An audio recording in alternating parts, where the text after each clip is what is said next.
Bonjour et merci de prendre rendez-vous avec l'actualité tous les jours sur les antennes des médias leaders Truth TV et Watt FM. Vous êtes au tribunal de l'actualité, 4e et avant-dernière convocation de la semaine. Vous le savez, c'est un rendez-vous pour juger les faits majeurs d'ici et d'ailleurs. C'est un rendez-vous qui est également accessible sur nos plateformes Facebook et YouTube. Je suis Adam Scaledou Drago, président de ce tribunal. Mesdames, Messieurs, bonjour. Bonjour, messieurs les juges, Benabouma, Joufrava. Bonjour, président Ouedraogo. Bonjour, juge Vaha. Bonjour, madame, messieurs. Bonjour, juge Boumba. Bonjour, président. Bonjour, auditeurs et téléspectateurs. Protection des mineurs contre les programmes de télévision pouvant nuire à leur épanouissement. Le Conseil supérieur de la communication interpelle les télévisions et rappelle à l'ordre 2 artistes burkinabés pour leurs clips vidéo dont les contenus sont jugés obscènes. Le sujet est enrôlé à cette convocation du tribunal de l'actualité. Et pour en parler, nous avons ce matin Abdoulaziz Bamogo. Il est le vice-président du Conseil supérieur de la communication. Bonjour et bienvenue. Bonjour, M. Ouedraogo. Bonjour également à M. Va et à M. Boukma. Alors vous êtes un habitué de ce plateau-là. L'échange avec les juges, c'est après les avant-propos.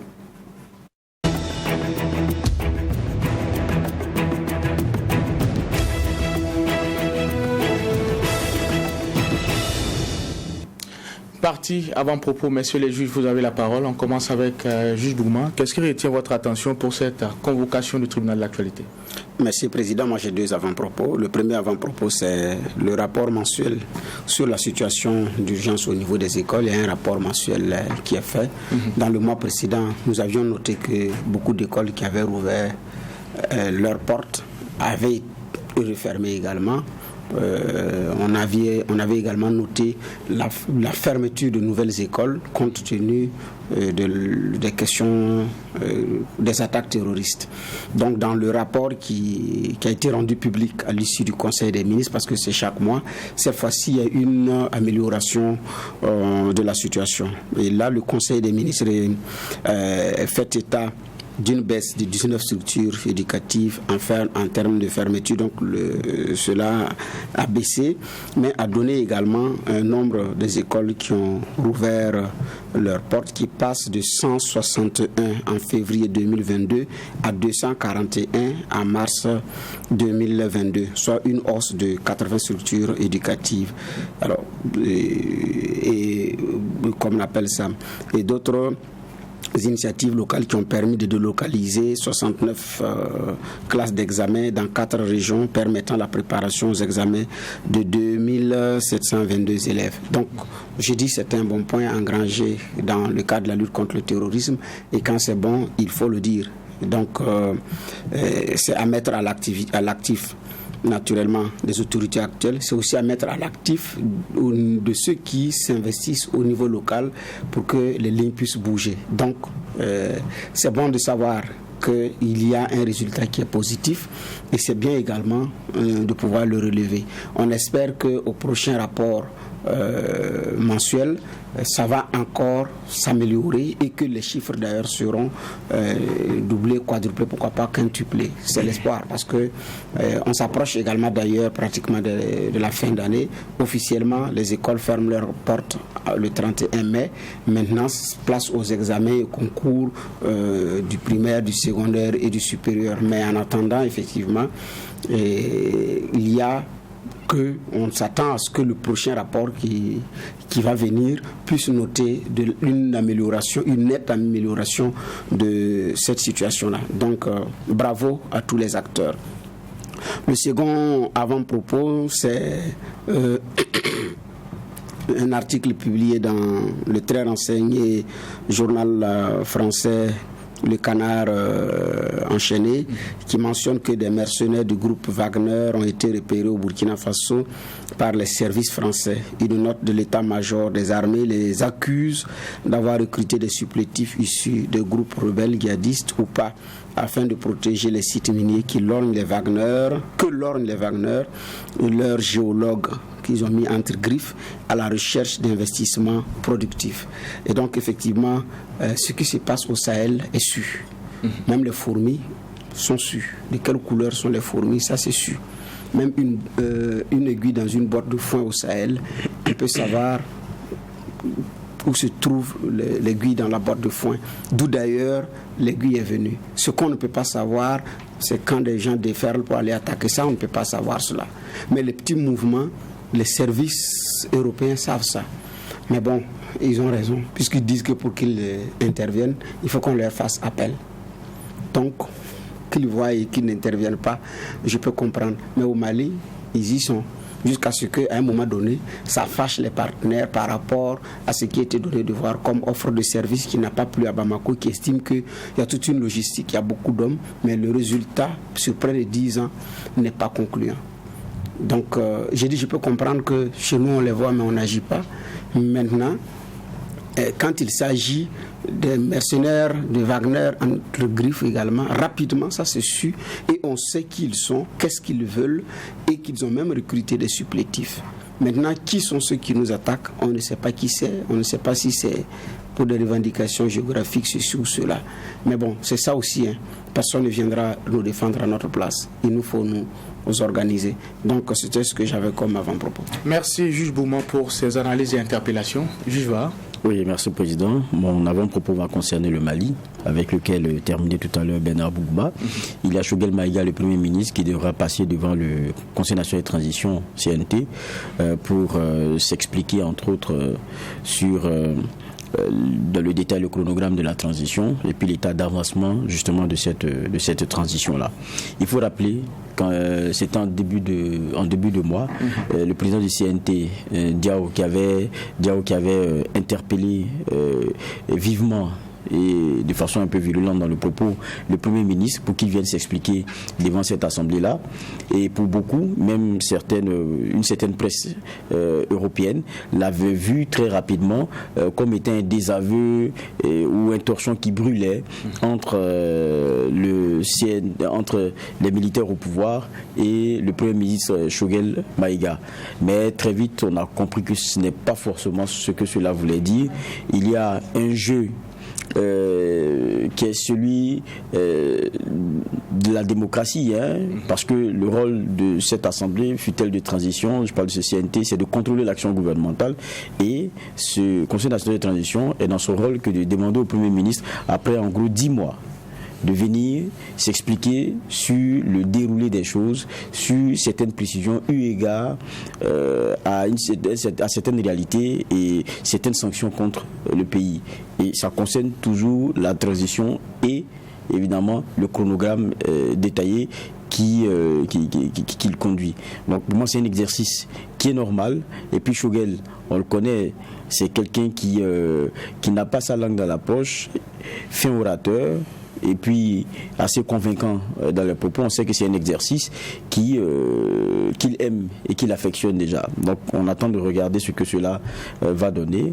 C'est la preuve aussi que quoi qu'on dise au Mali, il n'y a pas seulement que la pensée unique, les institutions fonctionnent et on est en train de regarder comment est-ce qu'il va se défendre devant cette assemblée-là et puis quel regard elle aura sur ce qu'il aura à proposer comme détail pour ce qui est du chronogramme de cette transition-là. Donc on attend de voir, sûrement que dans nos sessions d'information prochaines, pour ceux qui restent fidèles à nos sessions de True TV et de Watt FM, pourront en avoir le détail.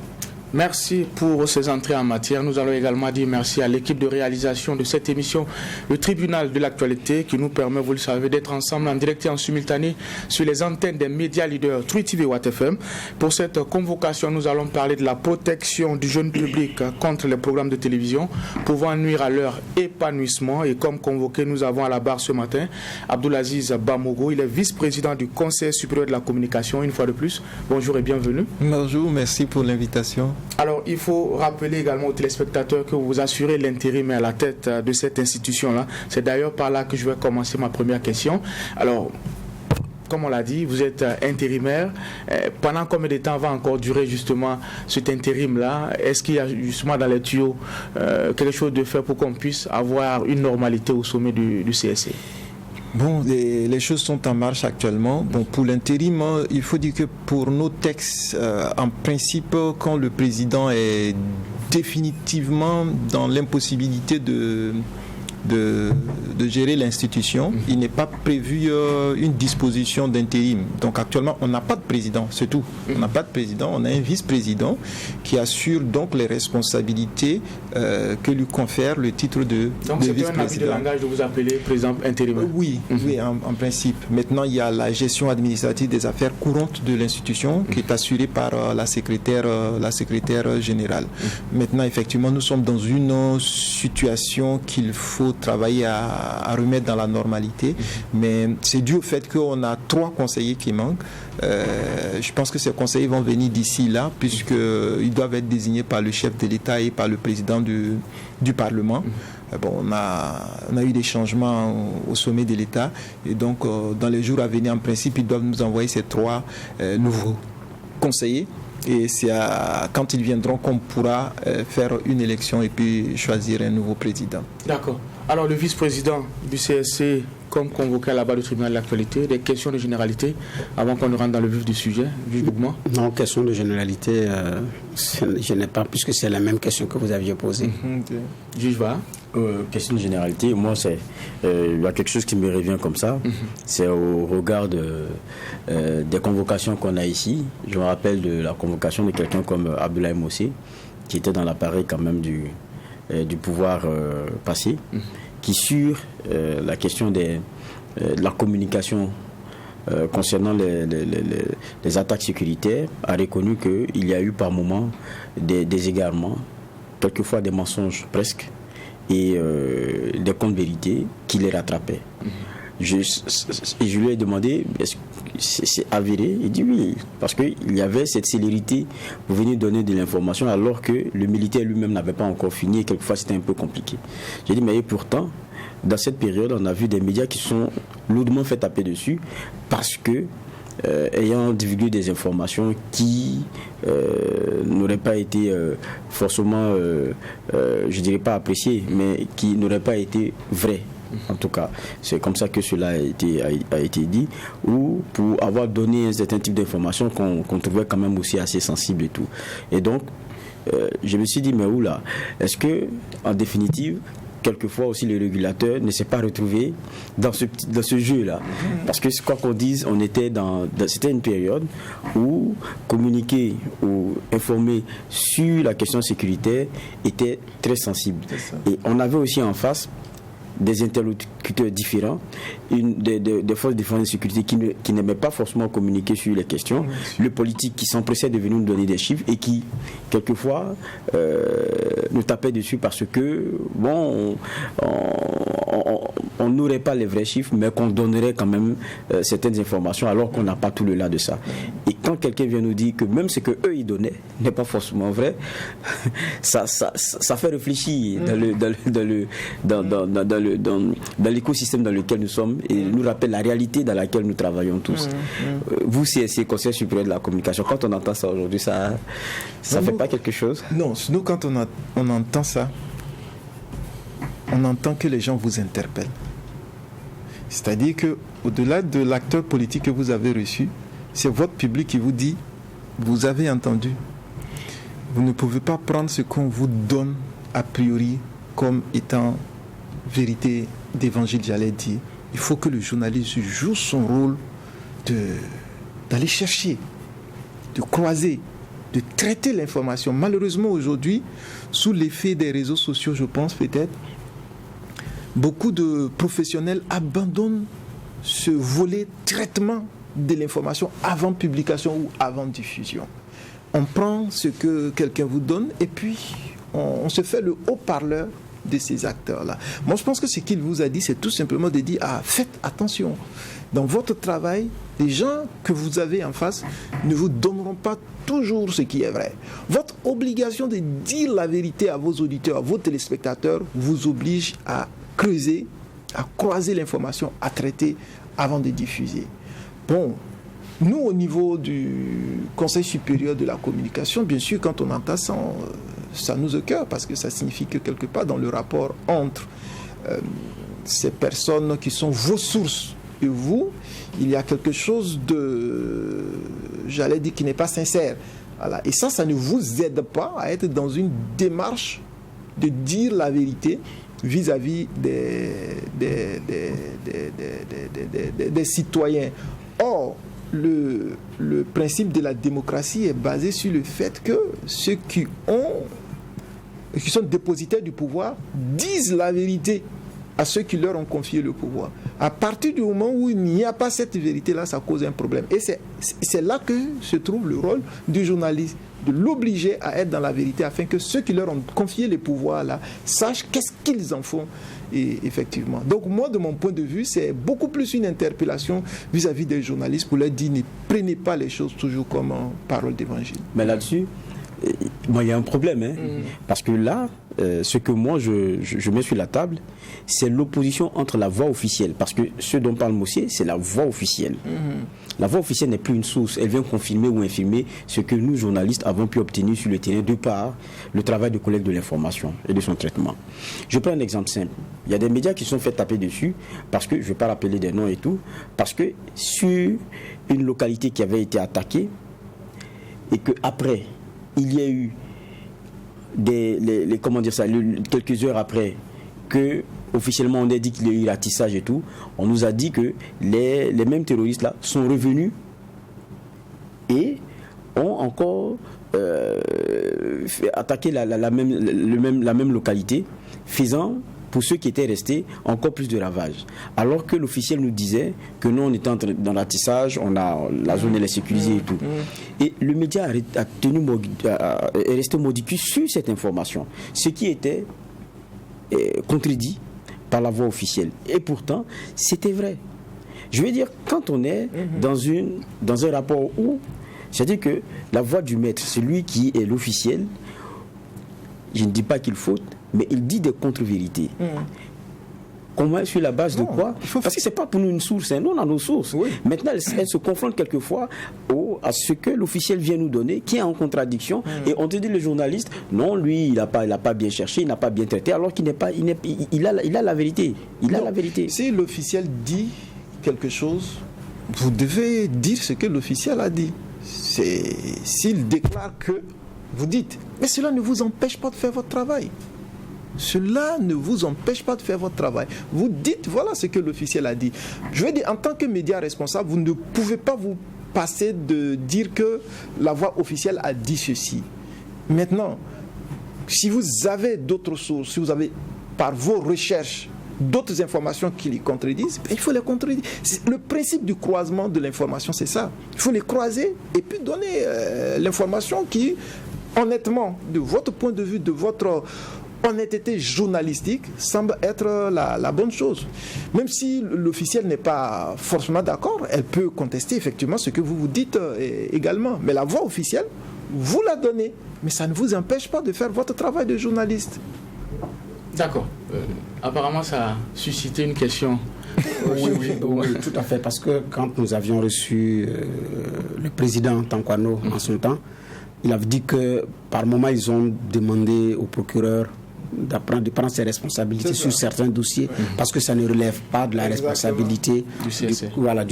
Je voudrais savoir si les lignes ont véritablement bougé à ce niveau parce qu'il y a eu beaucoup de désinformation, de fausses news, fake news qui ont circulé sur les réseaux sociaux. Non. Si par exemple en ce qui concerne les réseaux sociaux, effectivement, il faut saisir le procureur. Si vous avez un problème sur des informations qui sont passées sur les réseaux sociaux, il faut saisir le procureur. Quand nous on est saisi, par exemple, on transmet au procureur pour dire que au regard des textes, nous on n'est pas compétents pour traiter de cette question-là et donc c'est à lui de voir, parce que les gens ont souvent tendance à penser que les réseaux sociaux c'est un espace de non-droit. Non, c'est pas un espace de non-droit, c'est pas parce que le Conseil supérieur de la communication n'a pas autorité pour réguler les contenus des réseaux sociaux que c'est un espace de non-droit. Non, c'est le tribunal de droit commun qui s'en occupe. Donc si quelqu'un a un problème avec un contenu dans les réseaux sociaux, il saisit le juge. Et nous, si on nous saisit pour un contenu qui est relatif aux réseaux sociaux, on transmet au juge pour qu'il puisse s'en occuper. C'est tout à fait juste. Ok, mais ça veut dire qu'après vous ne faites pas un suivi, vous dites c'est transmis. On observe effectivement par rapport au traitement qui est fait, et puis parce que ce sont des faits de communication. Voilà, donc somme toute, nous sommes c'est la matière aussi sur laquelle nous travaillons. Donc nous suivons pour voir ce qui en résulte éventuellement. D'accord. Alors l'actualité au niveau du CSC, c'est cette piqûre de rappel là qui a été donnée donné aux diffuseurs de contenu audiovisuel, notamment avec les clips de 2 artistes dont l'institution estime que le contenu en tout cas n'est pas adapté au jeune public. Nous allons en venir, mais déjà parlons d'un autre combat du CSC qui est le contenu des telenovelas et les heures de diffusion. C'était également un de vos chantiers. Aujourd'hui, avec justement les diffuseurs, est-ce qu'il y a eu un terrain d'entente sur ce dossier-là? Est-ce que les lignes ont bougé? Les mêmes normes qui étaient édictées sont toujours appliquées, seulement que nous leur avons demandé de davantage respecter les principes qui permettent de protéger les jeunes publics de ces contenus-là qui ne sont pas forcément aptes à les aider à se développer et à s'épanouir. Donc il y a un certain nombre de principes liés notamment au codage, à la protection, au code parental et ainsi de suite. Voilà, il y a un certain nombre de dispositions qui sont indiquées dans ce sens-là et nous avons vu avec eux pour que ces principes-là soient respectés dans la diffusion de leur contenu vis-à-vis du grand public. D'accord. Alors pour revenir justement au sujet enrôlé pour cette convocation, alors pour être plus précis, concernant les clips Selame de Kayawoto et de Sélé de Sabil Korluego, les instructions sont claires. Vous demandez aux télévisions de diffuser ces clips qu'après 22h. Si, non, on ne dit même pas de diffuser. Enfin, si ça doit être diffusé, que ça se fasse après 22h. Voilà ce qui est clair. Alors aujourd'hui, vous estimez que le contenu, en tout cas, suscite des interrogations et n'est pas adapté justement au jeune public. Qu'est-ce que vous reprochez concrètement à ces clips-là? En fait, c'est le visuel, c'est le message. En fait, nous, c'est parce que ces 2 clips-là ont suscité beaucoup de réactions dans le public et les gens nous ont saisis par rapport à ces 2 clips-là. Sinon, la démarche du Conseil supérieur de la communication, ce n'est pas vis-à-vis de ces 2 clips-là spécifiquement. C'est vis-à-vis du contenu des vidéos musiques qui peuvent nuire à l'épanouissement des enfants. Donc, quand il y a des images de nature érotique, de nature pornographique, des images violentes, ces éléments-là doivent être sortis des temps où on pense que les enfants peuvent être devant les écrans. Et donc dans la décision que le CSC avait prise en 2014 sous la présidente de Béatrice Damiba, il s'agissait de dire que si le contenu est de nature érotique, il ne peut pas être diffusé entre 6h et 22h. Pour éviter que les enfants soient exposés à ce genre d'images-là. Donc c'est ce que nous avons rappelé. C'est de dire que si ce contenu-là est de nature érotique, il ne peut pas être diffusé à cette période-là. Si c'est de nature pornographique, il ne peut même pas être diffusé sur les télévisions qui diffusent en clair. Voilà, c'est ça que nous avons tenu à rappeler. On a mentionné ces 2 clips-là parce que sur ces 2 clips-là, nous avons été fortement interpellés par les populations. Je pense que c'est le contenu qui a beaucoup choqué les gens et c'est pourquoi le CSC a été régulièrement interpellé par les populations. Mais ce que je dois dire aussi, c'est que d'un point de vue de la démarche du Conseil supérieur de la communication, notre travail consiste beaucoup plus à travailler sur les médias classiques, on peut dire médias classiques, donc la télé, radio, la presse écrite et la presse en ligne également. Maintenant, quand nous avons observé, lorsque nous avons été interpellés, on a observé dans la période de temps entre 6h et 22h sur ces médias-là, véritablement, on n'a pas vu de médias qui aient diffusé ces clips-là dans cette période-là. Ça veut dire quoi? Ça veut dire que même si c'est diffusé un peu tard dans la nuit, après 22h, d'un point de vue des textes, ça ne cause pas de problème. Voilà. Mais nous avons bien saisi l'interpellation des populations. Je pense que c'est un acte de responsabilité sociale. C'est de dire, on ne veut pas que nos enfants soient exposés à de tels messages. C'est pourquoi nous avons fait le communiqué pour attirer l'attention des médias. Même si vous ne l'avez pas fait, il faut prendre attention pour que ça ne paraisse pas dans votre programme entre 6h et 22h. D'accord. Je vois. Quand on regarde le communiqué, je ne sais pas si je comprends bien, c'est-à-dire que si d'aventure ça devrait être diffusé, c'est entre 22h et 6h, c'est bien cela. Maintenant, il devrait avoir une mention aussi. Oui. C'est-à-dire que tout contenu, et en fait, dans la régulation du Conseil supérieur de la communication, on a établi 5 catégories de programmes. Et pour ces clips-là, au regard de leur contenu, là, ils rentrent dans la catégorie 4, c'est-à-dire là où il y a des contenus de nature érotique. Et ces contenus-là ne peuvent être diffusés qu'entre 22h, comme vous l'avez si bien dit, et 6h du matin. Là, dans le principe, c'est que si un contenu contient s'il y a un contenu de nature érotique, avant la diffusion du programme, il faut signaler avant la diffusion du programme que ce programme est interdit au moins de 16 ans. Voilà.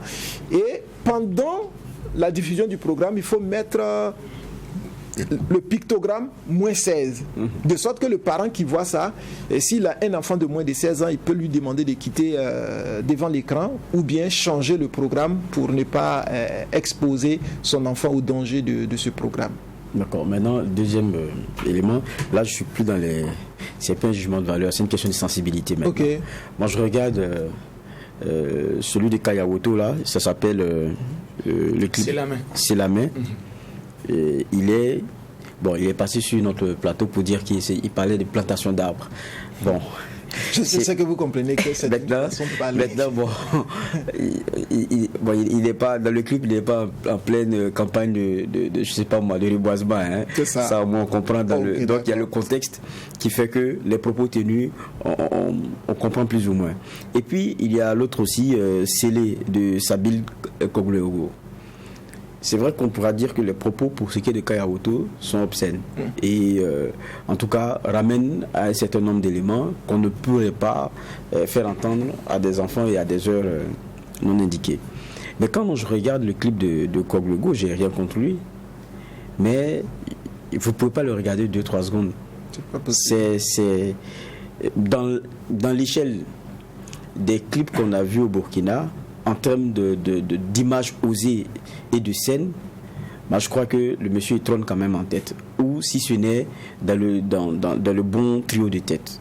Trio. Je ne sais pas les autres. Voilà pourquoi je dis que si on veut prendre l'échelle, en tout cas moi de ce que j'ai vu, 2 secondes j'ai pas pu tenir. Ouais.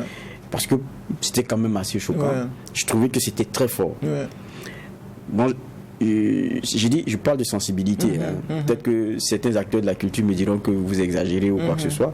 Mais pour moi, ça aurait pu être censuré. Je ne sais pas, mais ça, je le parle en tant que... Je le dis en tant que parent, en tant qu'homme de médias, en tant que mélomane. Je trouve que les scènes sont trop posées. Je ne comprends pas que ça a été traité au même pied que celui de Kaya Woto, même si les propos de Kaya Woto, quoi qu'on dise aussi, il y a matière à redire là-dessus. Mais quand je regarde ce clip-là, je ne demande pas aux parents d'aller regarder ni à qui que ce soit. C'est pas possible. Pourquoi c'est pas censuré? C'est pas censuré parce que dans le principe de la régulation, on ne censure pas. On ne censure pas en fait de la régulation et moi je pense qu'on n'a même pas besoin.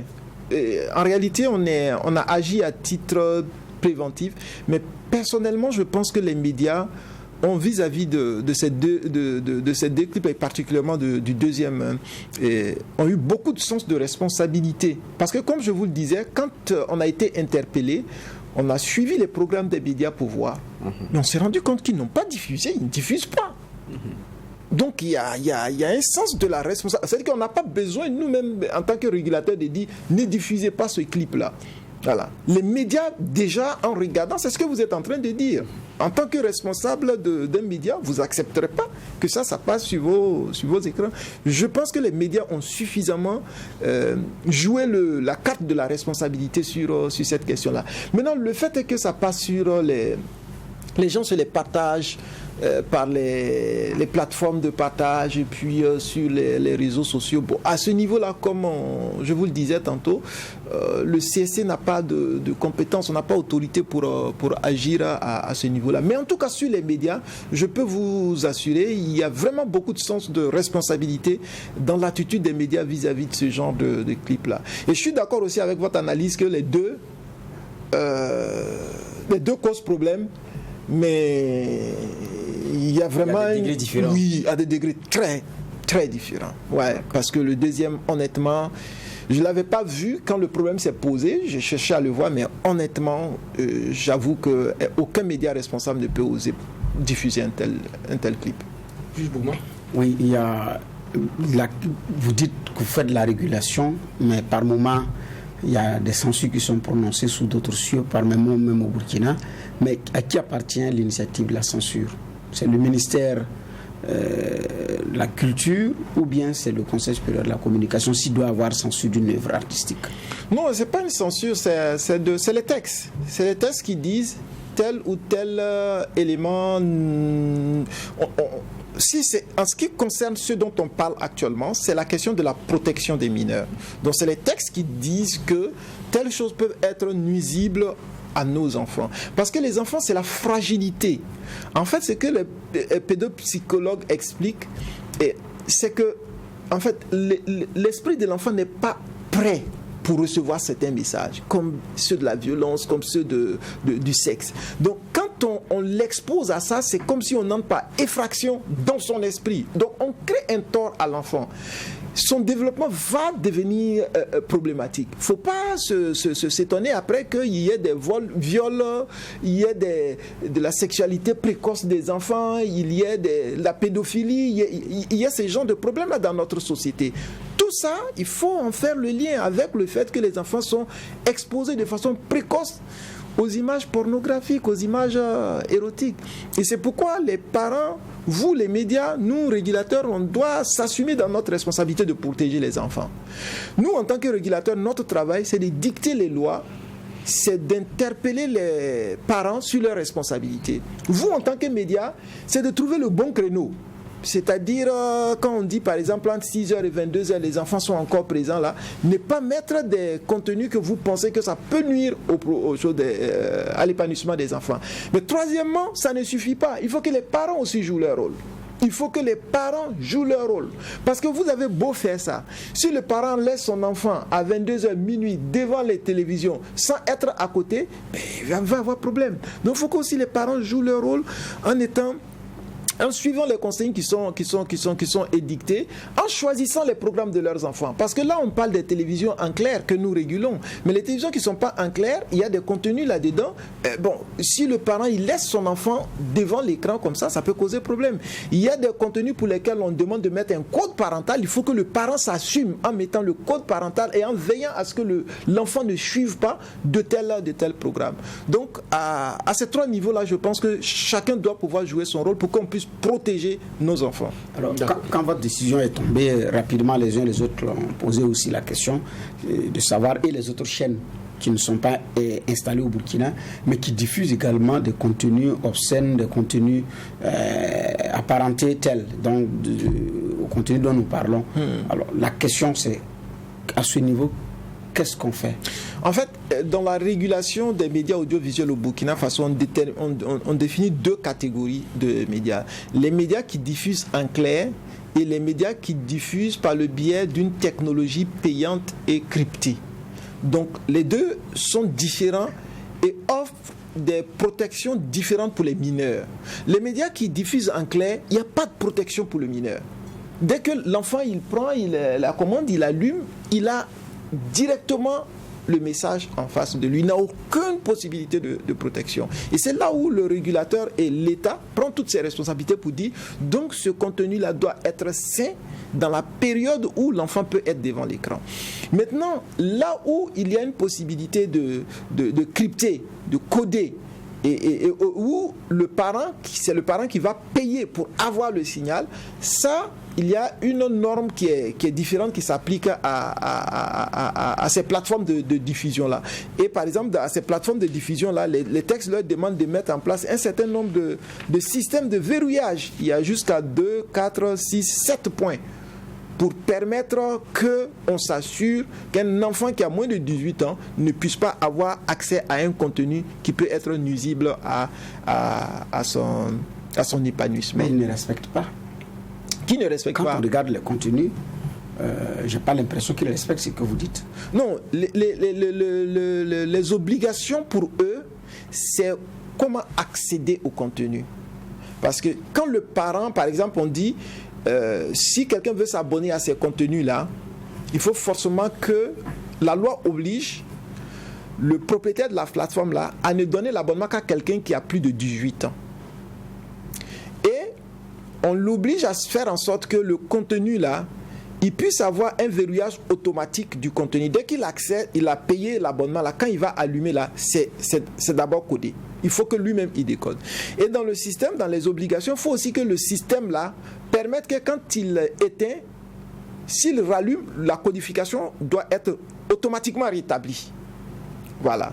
Et on dit aussi que le code parental qui peut être mis là, il faut que le code parental là, quand on l'introduit, les chiffres du code là ne soient pas visibles. C'est un ensemble de dispositions qu'on oblige les responsables des plateformes de diffusion là, à respecter afin de s'assurer que quelqu'un qui va avoir accès à ce contenu là, c'est quelqu'un qui est autorisé et qui a plus de 18 ans et qui puisse accéder à ça. Oui, mais justement, là-dessus aussi, il y a des limites, quoi qu'on dise.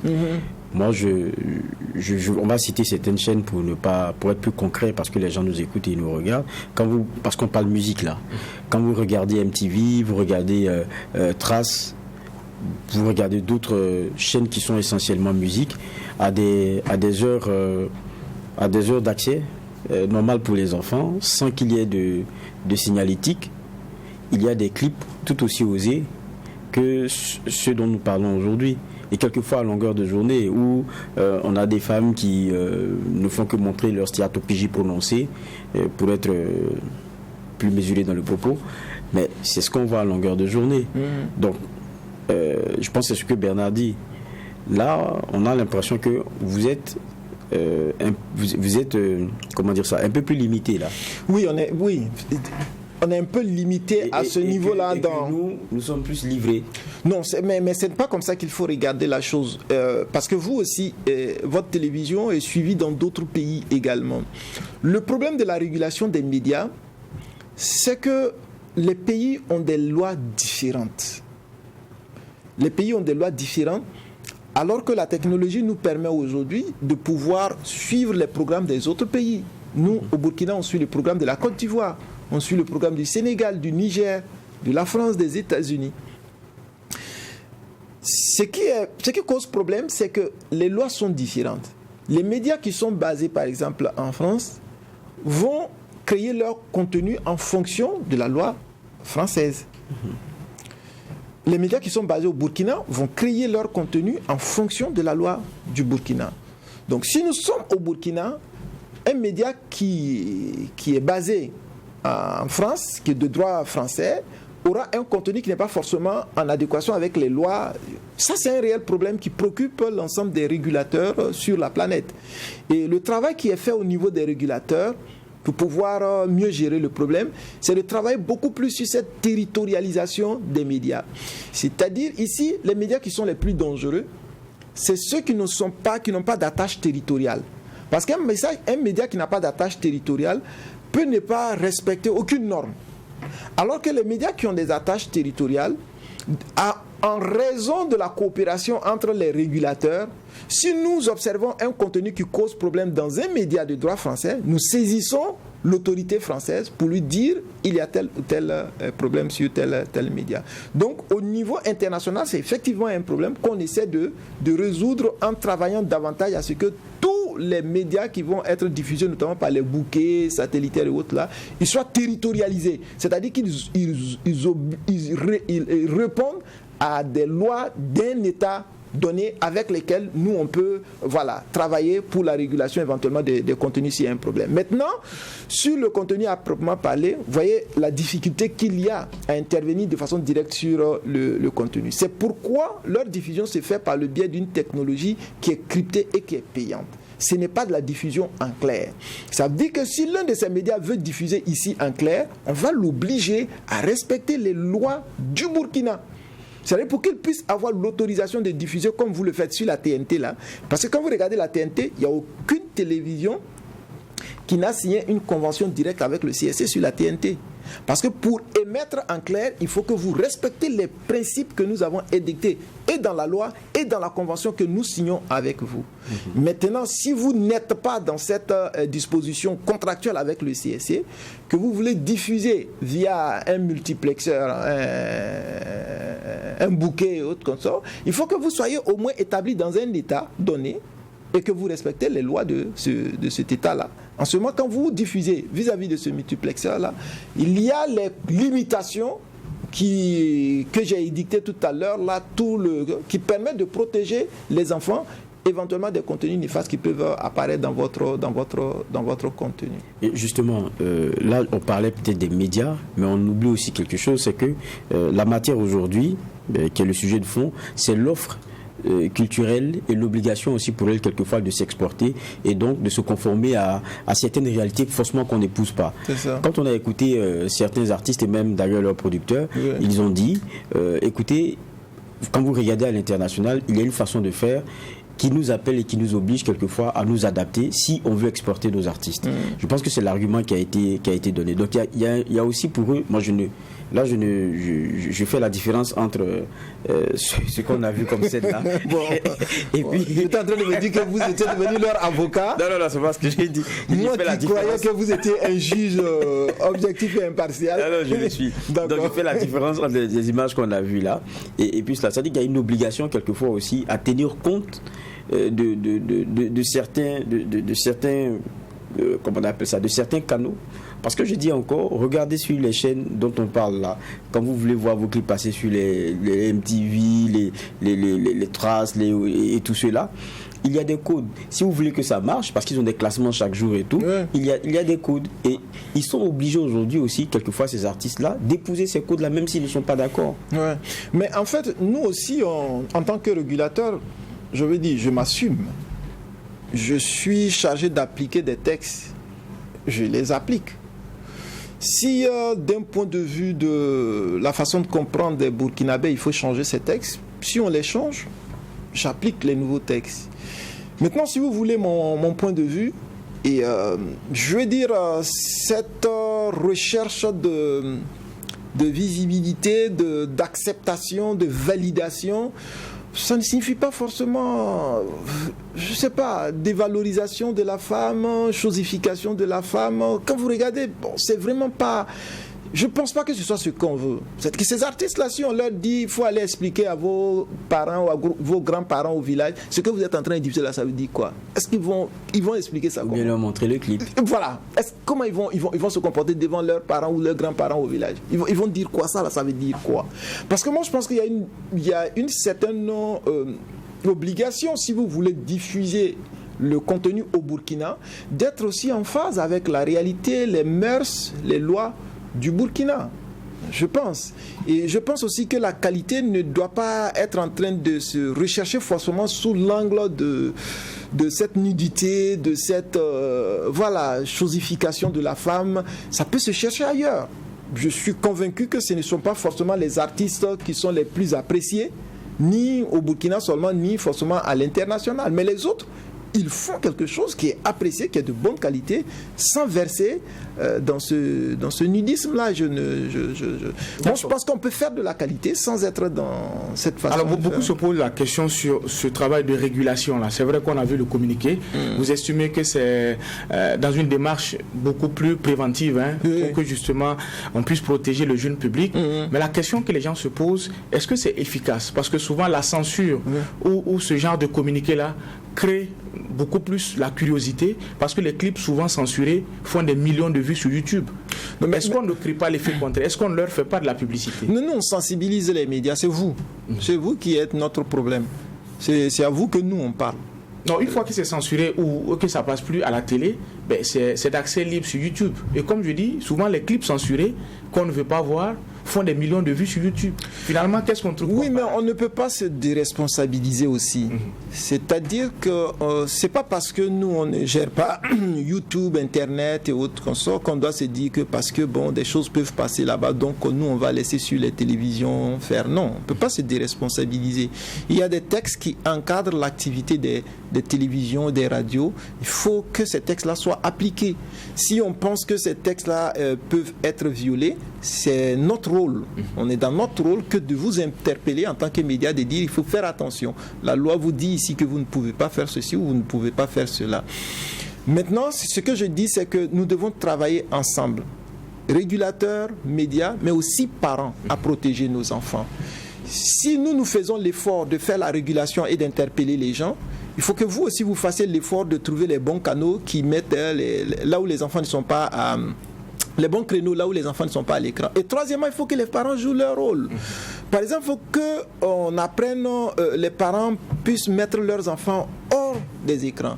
Aujourd'hui, avec les tablettes, Internet, portables et autres consoles, les enfants sont constamment sur. Il faut faire en sorte que ça soit diminué. C'est aux parents de dire tel site, tu ne peux pas y aller, tu ne peux pas accéder à tel site, tel contenu. Voilà l'effet que ça peut avoir sur ton épanouissement. Donc le parent aussi doit jouer son rôle. Donc pour qu'on puisse résoudre ce problème tel que vous le dites là, le travail effectivement du CSC ne suffit pas. Le travail des médias ne suffit pas. Il faut que les parents aussi jouent leur rôle. Et c'est pourquoi nous devons aussi, et nous le faisons aussi au niveau du CSC, sensibiliser les parents pour leur dire voici les conséquences que ce genre de message peut avoir sur vos enfants. Leur donner des conseils sur comment faire pour protéger leurs enfants. Mais aussi leur donner aussi des conseils sur comment aider les enfants si jamais ils sont exposés à de telles images. En France, par exemple, et je pense que peut-être que nous aussi, il faudrait qu'on évolue dans ce sens, il y a un site que le gouvernement a créé pour donner des conseils aux parents sur comment aider leurs enfants si les enfants-là sont exposés à des images très violentes ou à des images de nature pornographique. Donc je pense que tout ce travail-là doit être fait pour que les parents puissent bien jouer leur rôle.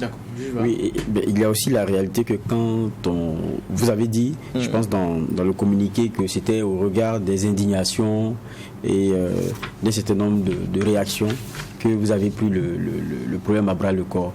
Mais quand on écoute aussi certains artistes, je rappelle toujours, ils ont l'impression qu'on est rigoureux avec eux. Parce que quoi qu'on dise aussi, c'est normal. Hein. Le regard du concitoyen va d'abord vers le concitoyen. C'est vrai, oui. Et parce que c'est celui sur qui il a encore quelques marges en termes de pression et tout. Alors que quand on regarde même nos médias, à longueur de journée, les 3 quarts des clips, je suis désolé, hein, c'est la réalité. C'est des stéatopigies prononcées qu'on met devant. Ça, il n'y a pas de débat. Et eux, on leur dit, non, ne faites pas ça, ne faites pas ça. Alors que nous-mêmes, tous les clips qu'on reçoit, aux 3 quarts, c'est ça. On a l'impression qu'ils sont comme dans une camisole de force, dans un combat de boxe. Mais il y a quand même des marges. Je pense que si le régulateur a été fortement interpellé par les citoyens, c'est parce que notre société a été beaucoup choquée par ces deux choses-là. Moi, c'est comme ça. Sinon, dans les faits, nous, en tant que régulateurs, on ne réagit véritablement que lorsque c'est diffusé par les médias. C'est-à-dire que si on avait constaté qu'entre 6h et 20h, ces messages avaient été diffusés, en ce moment, on interpellait le média. Là, c'est même l'interpellation directe du média. On instruit la question et puis on prend les décisions qui s'y est. Mais voyez, là, c'est le citoyen lui-même qui est venu attirer l'attention du régulateur. Je pense que c'est parce que le contenu a beaucoup choqué les gens. Mais sinon, pour les autres clips, on voit bien les éléments, mais je trouve que ça reste quand même dans une certaine marge et le discours reste assez, j'allais dire, châtié, assez arrondi, assez... voilà, ça ne va pas dans une certaine vulgarité. C'est pas un niveau où les populations peuvent penser que ça va nuire aux enfants qui entendent ou qui voient les images. Je pense que c'est ça. Bon, derrière, quand vous parlez, par exemple, des clips qui viennent de l'étranger, nous, on observe, on regarde. Si ces clips-là sont diffusés dans des créneaux horaires qui ne causent pas de problème, bon, on ne va pas faire de la censure. Mais si c'est diffusé dans des créneaux horaires où ça cause problème et que le contenu effectivement pose problème, on interpelle le média. Qu'il s'agisse de clips vidéo ou de tout autre type de contenu, c'est le travail qu'on fait. Oui, mais après il y a aussi le suivi de ce que vous avez pris comme décision. Oui, c'est ça. C'est ça. Par exemple, en ce qui concerne la décision du CSC sur la protection des enfants mineurs, nous avons, l'année passée déjà, nous avons demandé à toutes les télévisions de nous envoyer la liste, puisque on oblige les médias, les télévisions à avoir des comités de visionnage. C'est-à-dire tout contenu que vous devez diffuser, il faut qu'il y ait un comité de visionnage qui soit établi au sein de votre télévision, qui regarde le contenu avant que le contenu ne soit diffusé. Donc par exemple, en ce qui concerne les clips, ce comité doit pouvoir valider les clips là avant qu'on puisse les programmer. Donc nous avons demandé aux télévisions de nous envoyer la liste de ces membres de ce comité de visionnage. Nous avons transmis aux télévisions le document, l'arrêté en question, la décision du CSC en question. Et puis nous sommes en train de travailler dans les jours à venir, et surtout parce que cette question a beaucoup soulevé beaucoup de réactions, à davantage former les membres de ce comité de visionnage là. On s'est dit peut-être que les textes reçus, lus et compris il faut peut-être ajouter encore quelque chose. Donc on va les inviter à une séance d'échange avec eux pour davantage les sensibiliser sur le contenu du texte et sur comment l'appliquer avec beaucoup plus d'efficacité. Donc on est aussi dans ce travail permanent de suivi. On prend la décision, mais on ne se contente pas seulement de prendre la décision et de la laisser. On accompagne aussi les médias pour que l'application soit beaucoup plus effective. Alors moi, ma question c'est si quelqu'un ne suit pas ce que vous avez pris comme décision. On instruit. On instruit le dossier et puis on prend les décisions. Maintenant, ce qu'il faut savoir, c'est que le CSC n'agit pas vis-à-vis des citoyens ou des choses, c'est les médias. Nous, ce qu'on interpelle toujours, c'est les médias. C'est pourquoi vous avez vu dans le communiqué, on s'adresse aux responsables des médias. C'est le contenu des médias qui préoccupe le CSC. Donc, s'il y a un contenu qui n'est pas en conformité avec la loi, on instruit, on appelle les responsables du média, on échange avec eux, et si c'est avéré que la faute est effective, on prend des sanctions. Et les sanctions, ça peut être par exemple que un programme soit suspendu, une émission soit suspendue, ça peut être aussi un avertissement. Voilà. Mais souvent, quand on se rend compte, je trouve que beaucoup de fois, les responsables des médias ont beaucoup le sens de la responsabilité. Quand ils viennent, souvent, ils se rendent compte qu'il y a des éléments qui les avaient échappé en réalité, et puis on s'accorde sur comment réparer les choses. Mais si ça s'est avéré que c'est vraiment des fautes graves, les sanctions tombent.